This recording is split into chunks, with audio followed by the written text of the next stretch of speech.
In this video, we will be solving exercise number 1.3. First question is, write the following statements in if-then form.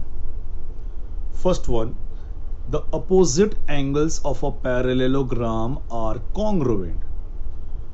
So the answer will be, if the given quadrilateral is a parallelogram, then the opposite angles are congruent. Second one, the diagonals of a rectangle are congruent. The answer is, if the given quadrilateral is a rectangle, then the diagonals are congruent.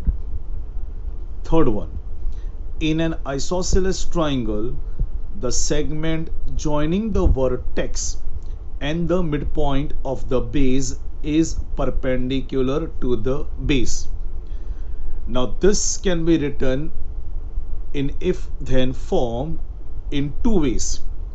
First way is, if the given triangle is an isosceles triangle, then the segment joining the vertex and the midpoint of the base is perpendicular to the base. Or the other way is, in an isosceles triangle, if the segment joins the vertex and the midpoint of the base, then it is perpendicular to the base. In the second question, write the converse of the following statements. Few statements are given to us. We have to write the converse.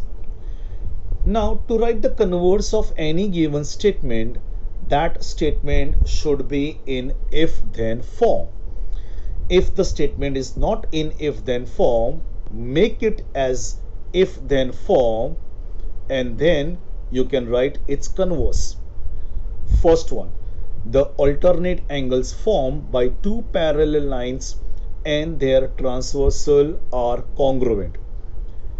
Its if-then form will be, if the two lines are parallel, then the alternate angles formed by their transversal are congruent.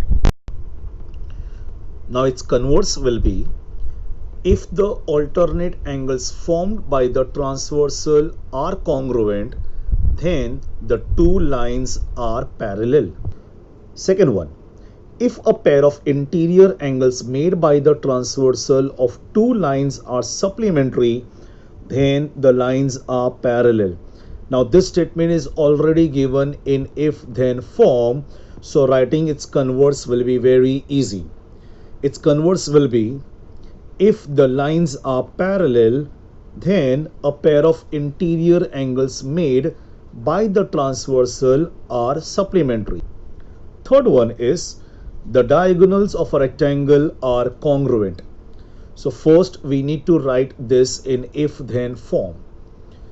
If the given quadrilateral is a rectangle, then the diagonals are congruent. So its converse will be, if the diagonals are congruent, then the given quadrilateral is a rectangle.